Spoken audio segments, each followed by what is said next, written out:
So I went out and saw Selma. I said on my last video that I was going to see two movies. I was going to see Selma and I was going to see The Imitation Game. And they're both very, very good. I was very impressed by both. And I didn't know this when I had planned to see these two movies, but the themes of both films are very similar. Both are about difficult times and both are about oppression and ending it, mostly. And also setting in motion events for the future. But I really very much enjoy both of them. I'm going to talk about Selma in this video, and then I will talk about The Imitation Game in my next video. But Selma, this is a film that the critics have just been, they just love it. They've just been all over this film for the last couple of weeks. It's the magnificent triumph of 2014. It's the great movie. It's a masterpiece. It's a winner. It's a triumph. I don't use those platitudes. I just want to simply see the movie for what it is.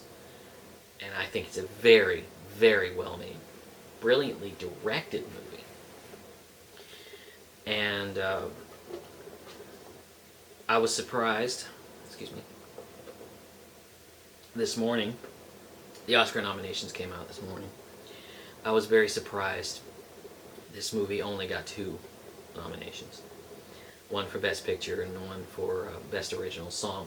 The original song is the one that I think is going to win. I think the Best Picture is probably going to go to Boyhood. That's just me. But Selma is well made. It's beautifully acted. It's brilliantly directed. I think it's got a lot of this director, Ava DuVernay. I'm not familiar with her, but she really has a sure hand. She really knows what she's doing. I'm very looking forward to what she's going to do next. She tells a story here that I think needs to be explored, needs to be told and retold. Not just for its place and time, but for its effects on history since then. I found out just this morning, in kind of doing a little bit of half-hearted research, this film is about of course this film is about the march from Selma to Montgomery.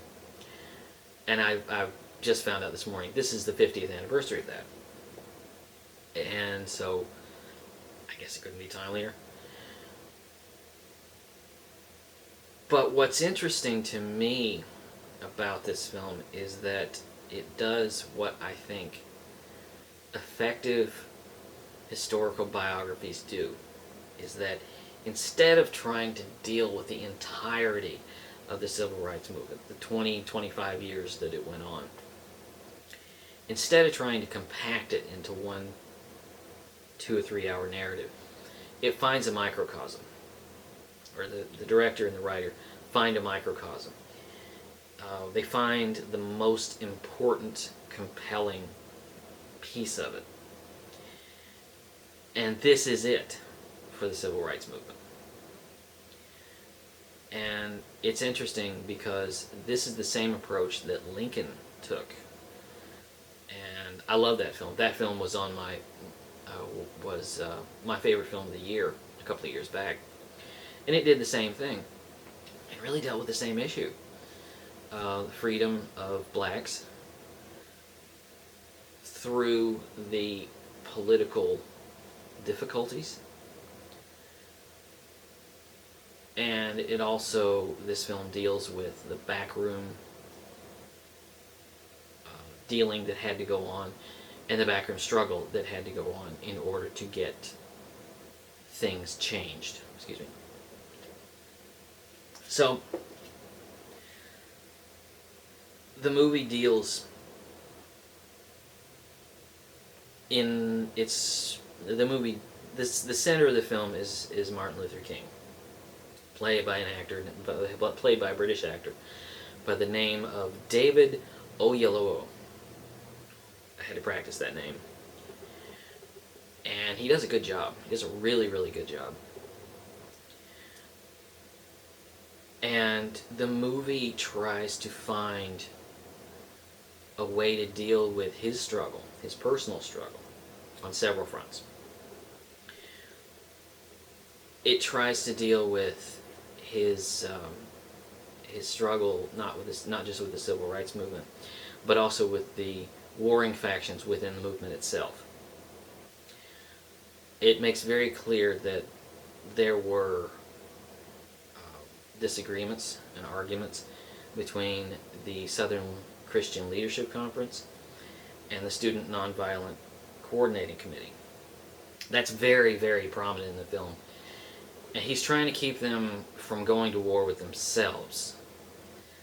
Also, he's got to deal with LBJ, who wants him to wait.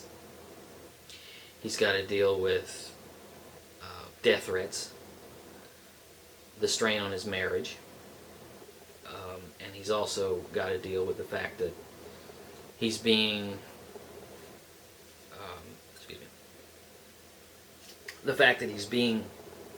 monitored by J. Edgar Hoover.